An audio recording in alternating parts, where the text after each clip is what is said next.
Now I'd like to introduce you to today's presenter, Eric Rogers. Eric is a Senior Vice President within the Professional and Technical Services Group of GP Strategies. Eric has over 25 years experience designing, developing, and delivering adult learning solutions, as well as a host of related workforce development programs. Eric oversees the strategic and tactical approaches of performance improvement projects focused on multiple market sectors, ranging from heavy oil industry to oil and gas and energy. Eric is an active member of trainings industry and ATD. Eric has served in the United States Navy nuclear submarine for 6 years, and he works from GP Strategies' Pottstown, Pennsylvania office. With that, Eric, I'd like to turn the session over to you. Terrific. Thank you very much for that introduction, Matt. And hello and good afternoon to everyone. Great to see everyone that's here on the 70-20-10. And we're going to start a 70-20-10 session exactly the way you would expect it to, with some form of a blended learning and interactive session. So first thing we're going to do is a polling question. The question is, are you currently employing some form of the 70-20-10 model within your organization? So I'll look to Matt and the team to go ahead and compile the results. You can see down in the lower corner there, here's your opportunity to respond to the polling question, just a yes or no.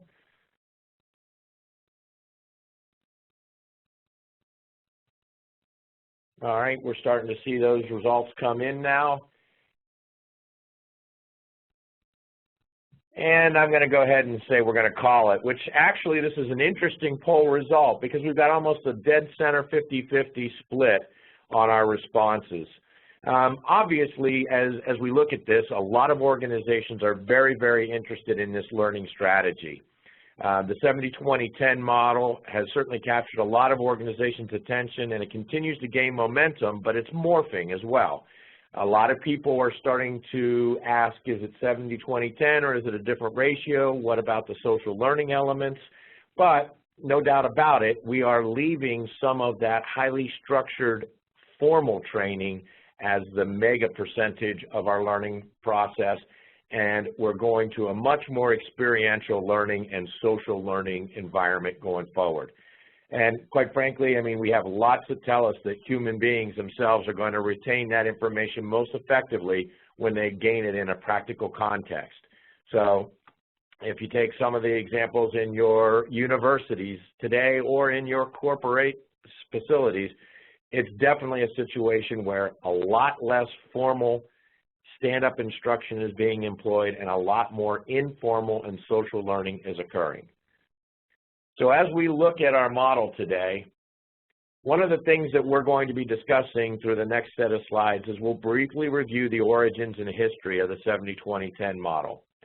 From there, I want to talk a little bit about some of the interpretations of the model, what works, where it works, and why. Then let's include a couple examples or sample and the return on investment that they've experienced. And then obviously from a corporate perspective, cost savings is always critical, and it's one of the major advantages associated with this model, is not only does it work extremely well for the adult learning process, but it's also a very cost-effective solution from a business perspective. All right, so with that, let's take a brief gander at some of the history and the learning model origins that we've been dealing with. It all started with Alan Tuff, and Alan Tuff, Dr. Tuff, was actually not one of the individuals that many people recognized as part of this, but he released a paper back in '68 called Why Adults Learn, and it was a study of the major reasons for beginning and continuing a learning project.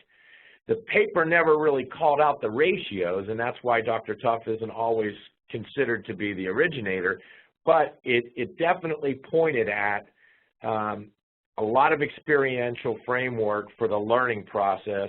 And then later on in the 70s, actually it was 1978, he did resubmit or re-release the Adults Learning Projects paper, and that's where he articulated that 70% of an adult's learning took place outside of institutional frameworks, and then 20 was only supported by the professional instructors, and then 10 was directly due to professional educators.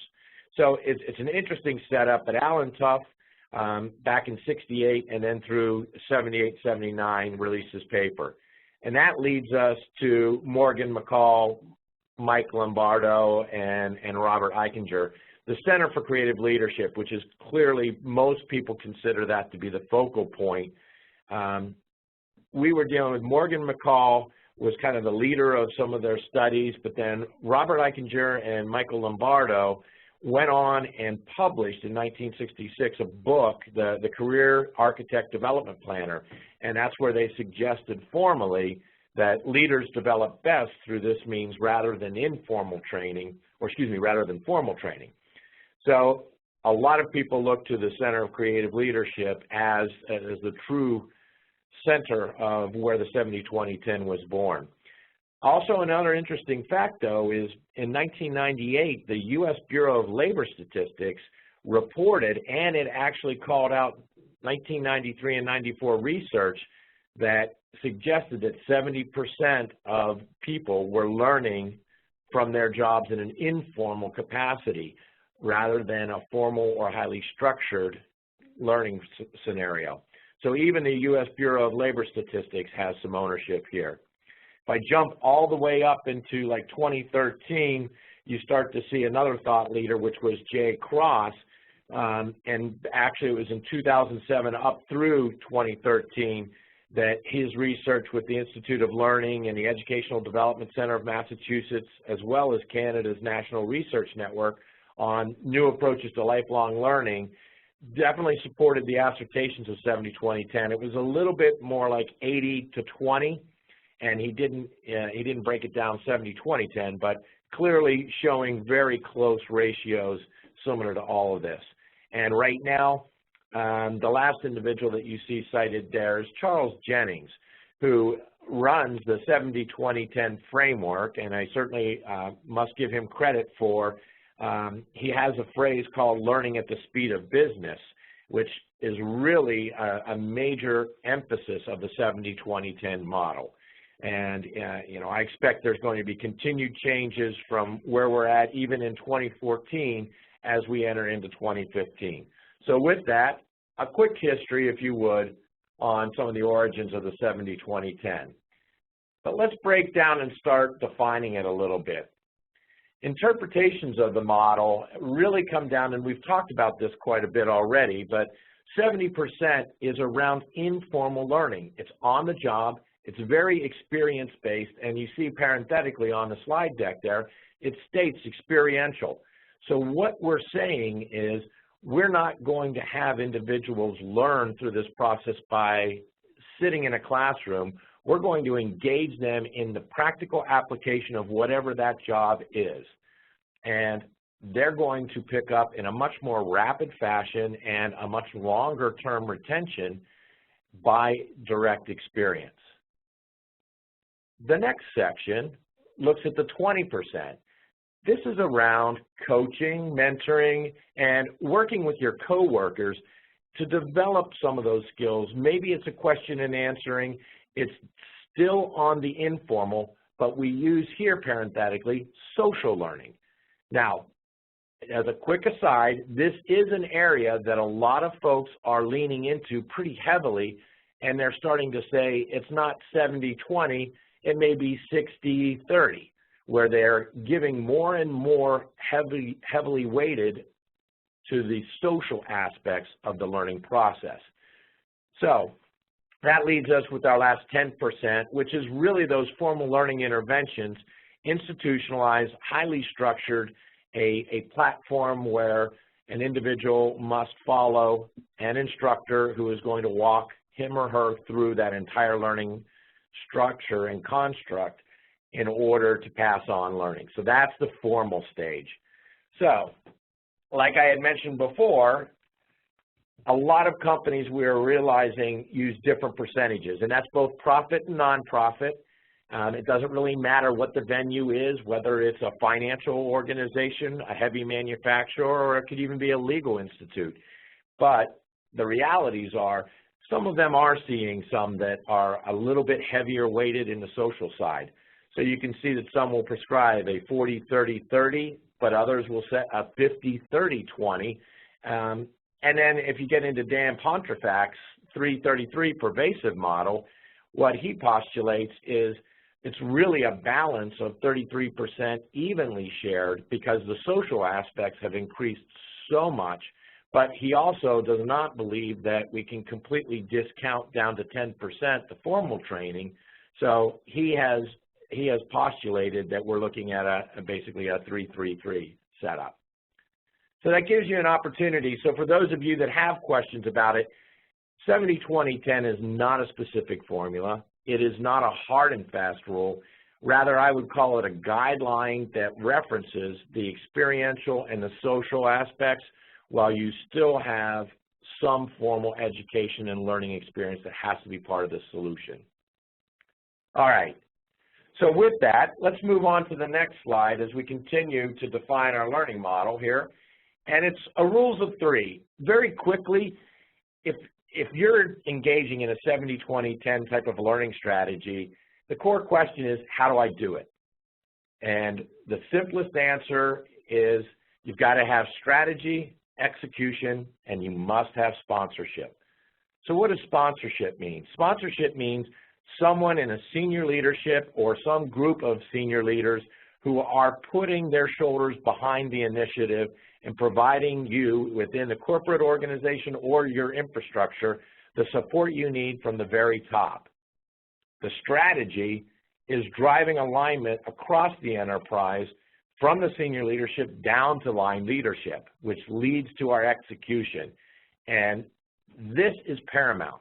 A lot of organizations will miss this step, and it's really crucial for the successes that we've seen. And that's on execution. The line leadership are the ones that are really supporting and driving the training and the mentoring.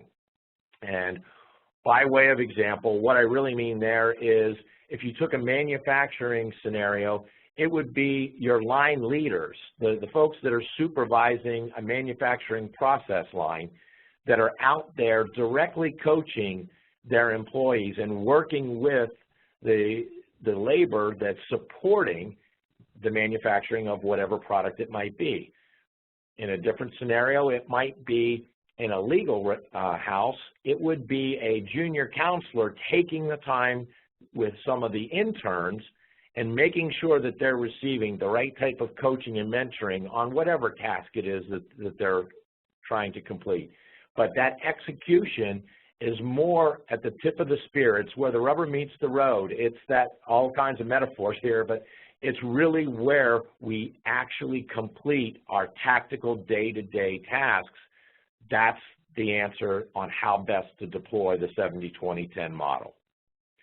So what works, where, and why? I had promised you we'd talk about that.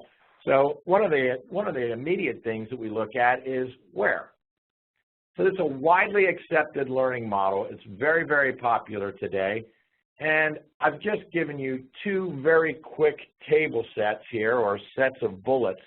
There are all kinds of industries that you're recognizing here, everything from Coca-Cola to Home Depot, Bank of America, Caterpillar. So you're seeing software manufacturers, chocolate manufacturers, banks, and even retail is all involved in adopting the 70-20-10. So it is a very agnostic learning strategy. It can apply itself regardless of industry and regardless of geography.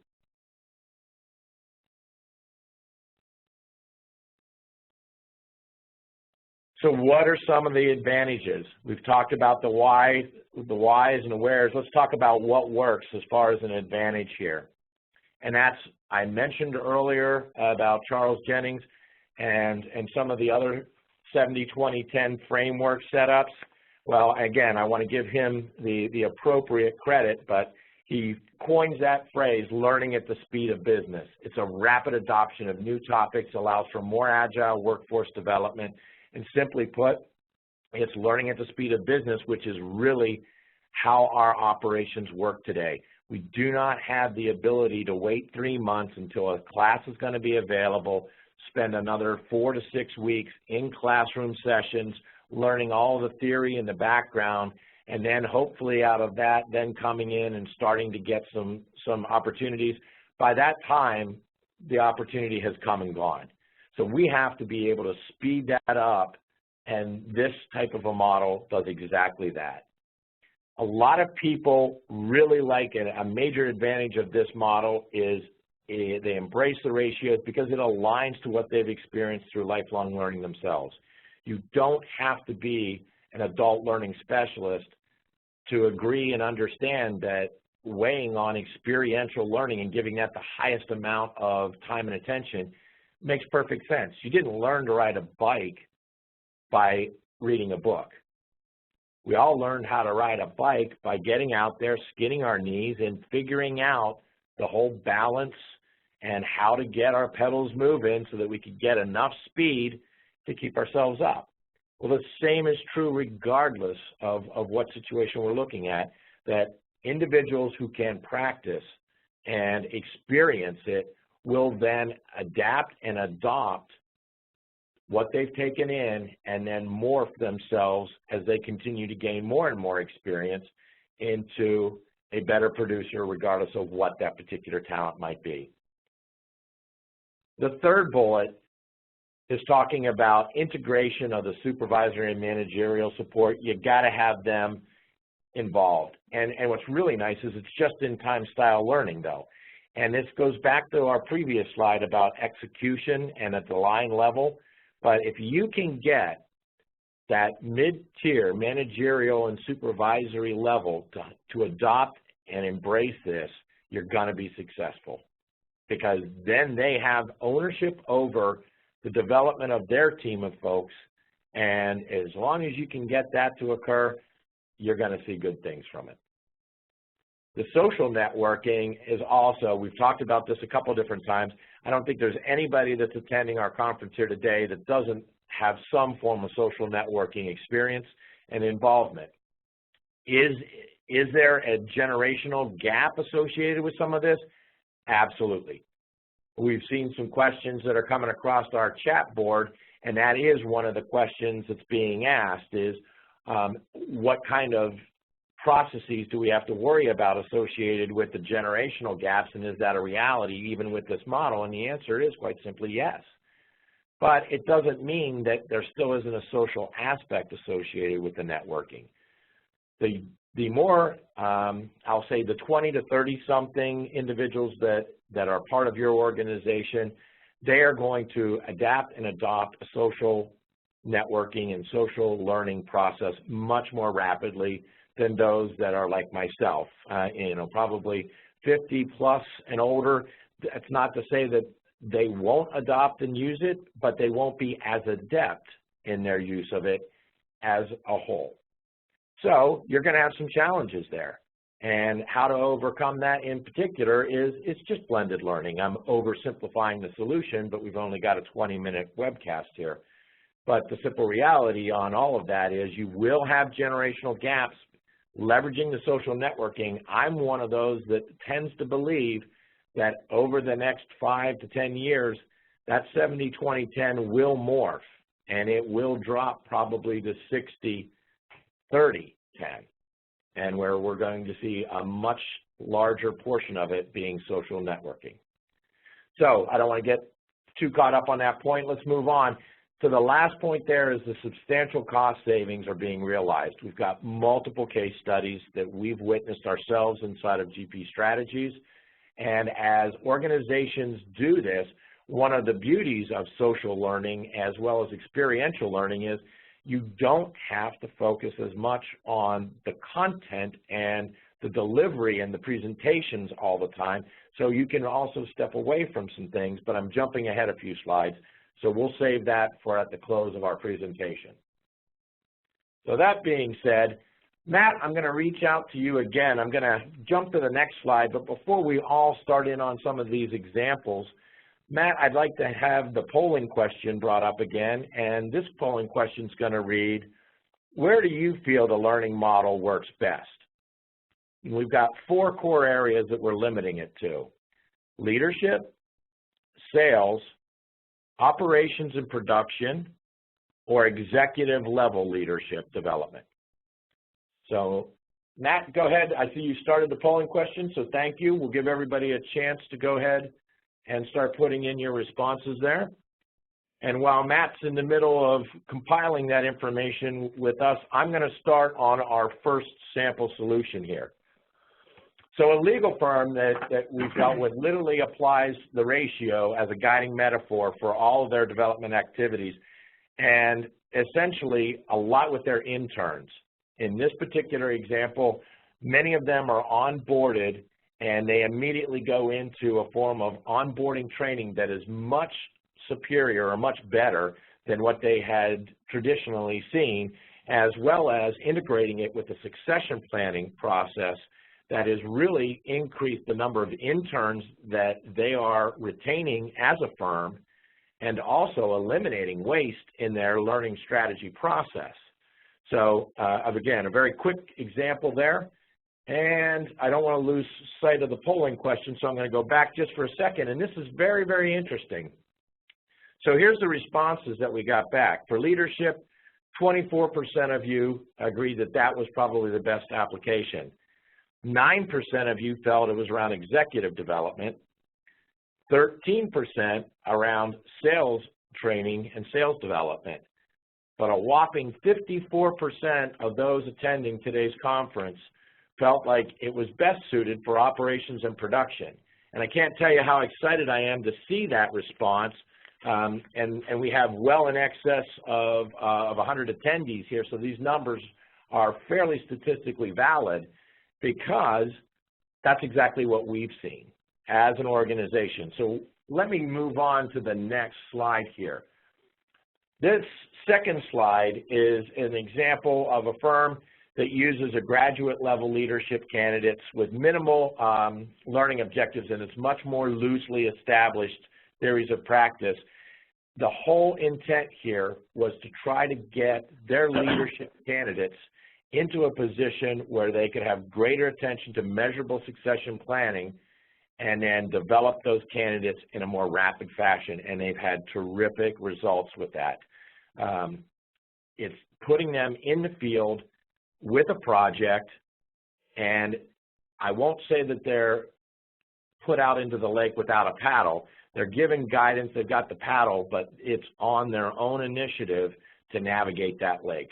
So metaphorically, a lot of these companies that are experiencing this success are literally, they're putting their people out into these, they're pushing them out of the nest. They're putting them in the situation, they're making them go and learn while they're also performing the task or the job that the company's asked them to do.